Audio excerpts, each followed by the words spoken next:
Coach ডেকি কার্টোজোর আন্ডারে Kolkata football league অর্থাৎ সিএফএলে নিজেদের প্রথম ম্যাচে আজ কিন্তু মুখোমুখি হয়েছিল মোহনবাগান এবং ভবানীপুর। সারা ম্যাচটা ভালো করে খেয়াল করলে দেখা যাবে ম্যাচটায় কিন্তু আমরা দুটো মোহনবাগানকে দেখতে পেলাম।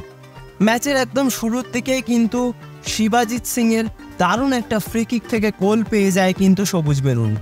তাছাড়া গোটা প্রথমার্ধে সেরকমভাবে চান্স কিন্তু ক্রিয়েটই করতে পারেনি তারা। এবং আরও একটা জিনিস যেটা হয়তো সবচেয়ে বেশি চিন্তায় রাখবে কোচ ডেকি কার্ডোজোকে, সেটা হচ্ছে ডিফেন্স লাইন।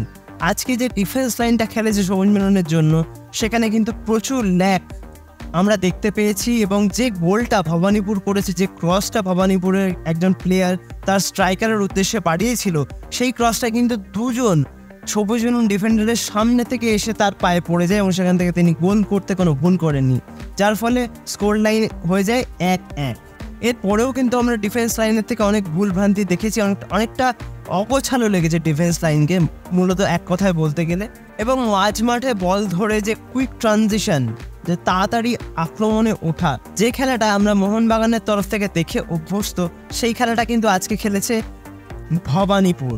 তারা কিন্তু এত কুইকলি অ্যাটাক ইনিশিয়েট করছিল, এত কুইকলি 3-4টে পাসে কিন্তু তারা মোহনবাগান ডিফেন্সকে প্রবলেমে ফেলে দিচ্ছিল এবং আক্রমণ গড়ে তোলার ক্ষেত্রে 3-4টে পাসই তারা গোলের কাছে পৌঁছে যাচ্ছিল।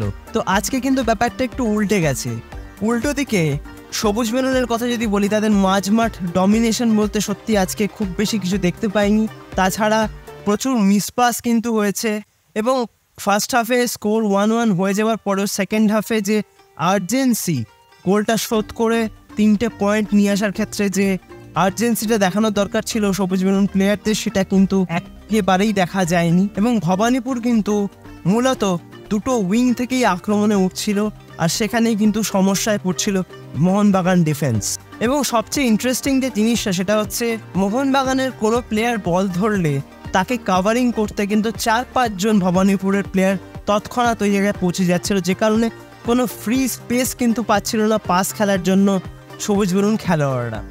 তো এটা দেখে বোঝাই যাচ্ছে ভবানীপুরের কোচ কিন্তু যথেষ্ট প্ল্যান করেই আজকের ম্যাচটা খেলতে নেমেছেন।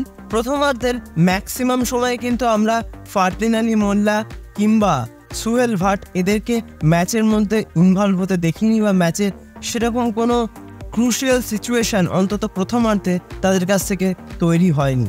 এর কারণ কিন্তু মূলত মিডফিল্ড এবং আপফ্রন্টের মধ্যে যে লিঙ্ক আপ প্লে, সেটা কিন্তু আজকে একেবারেই করতে দেয়নি ভবানীপুরের প্লেয়াররা।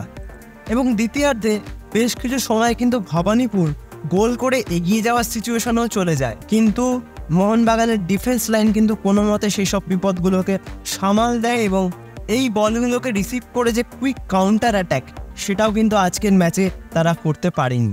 তবে আমরা যে চেনা পরিচিত সবুজ বেলুনের খেলা দেখে অভ্যস্ত, সেটা কিন্তু আজকে দেখা গেছে। তবে একদম শেষ মুহূর্তে 80 থেকে 90 মিনিটের মধ্যে তারা যে প্রেশারটা করেছিল, যে চান্সেসগুলো ক্রিয়েট করার চেষ্টা করেছিল, সেটা যদি পুরো ম্যাচটা ধরে তারা করতে পারতো, বা পুরো ম্যাচে সেই ফ্রি ফ্লোয়িং ফুটবলটা খেলতে পারতো যেটা তারা লাস্ট 10 মিনিটে খেলেছে, তাহলে কিন্তু আজকের ম্যাচের ফলাফল অন্যরকম হতেই পারতো।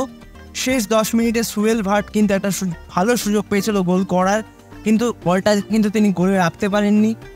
এছাড়াও সেকেন্ড হাফে কিন্তু মোহনবাগান গোল একটা করে ফেলেছিল, কিন্তু সেটা অফসাইড দেওয়া হয়, যার ফলে সেই গোলটা ক্যান্সেল হয়ে যায়।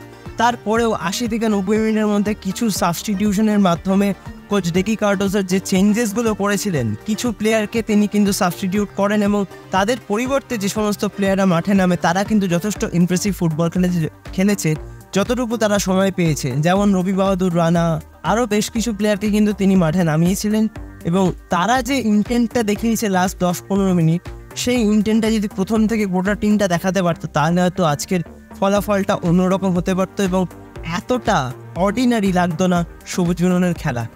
তবে এটা যেহেতু একেবারে প্রথম ম্যাচ, নিজেদের ভুল ভ্রান্তিগুলো হয়তো এখান থেকেই শুধরে নিতে শুরু করবে সবুজ বেলুন এবং শুধরে নিয়ে আগামী ম্যাচে হয়তো আমরা এক নতুন সবুজ বেলুনকে, এক অন্য সবুজ বেলুনকে আমরা দেখতে পাবো, এটুকুই আশা রাখি।